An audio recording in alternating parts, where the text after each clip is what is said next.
Now, let's move on to the second common misconception. Okay, I get it. Qi can be felt. So it's just a type of perceptible energy, right? Well, the answer is not quite. Qi is not a single uniform type of energy. It's an entire world unto itself.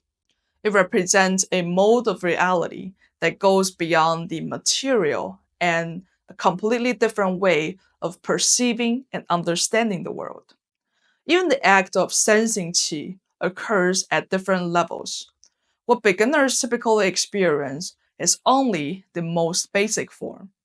Only as one deepens in cultivation, the more subtle and fundamental level of qi can be accessed.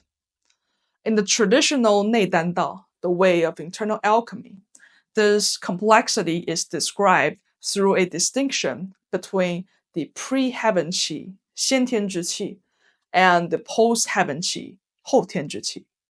And two distinct characters are even created to designate each.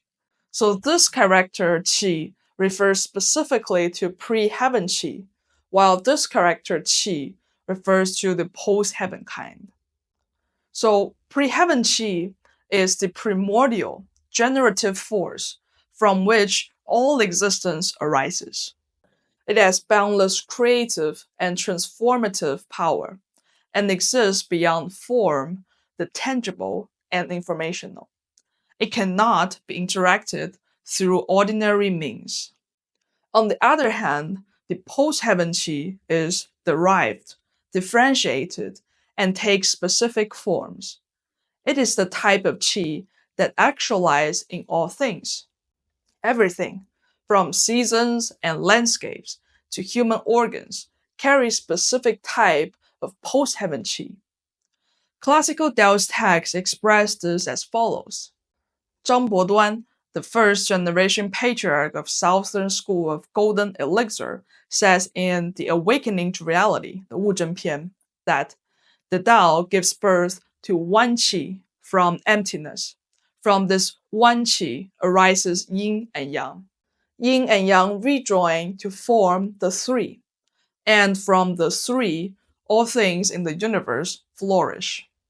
The cloud scroll of the seven talisman, 云集七千, known as the small Daoist canon, says, the original qi has no name. Through transformation, it gives rise to what is named. The original qi contains all things together, yet the transformations create diversity. Through undivided and formless, it is referred to as the one qi, the primordial. Original qi is one by nature, yet its transformations produce the 10,000 forms. The myriad things all depend on the one. Only through the one can generation truly occur. Hence, as Daoism sees it, everything we can perceive in the world carries its own distinct form of qi. The seasons, the sun and moon, the stars and constellations, mountains and rivers, plants and forests, animals and living beings, all the way down to internal organs of the human body. Each possesses its own type of qi. While qi closely interacts with physical matter, it is not entirely material in nature. For the beginners, the qi that can be sensed is the post-heaven qi. It is specific, differentiated, and usually bound by the closest material reality. For example, wei qi, the defensive qi, tightly related to the body's daily circulation of blood and energy, is often the first form of qi that practitioners begin to feel. But the closer one gets to the origin, the more formless and subtle it becomes.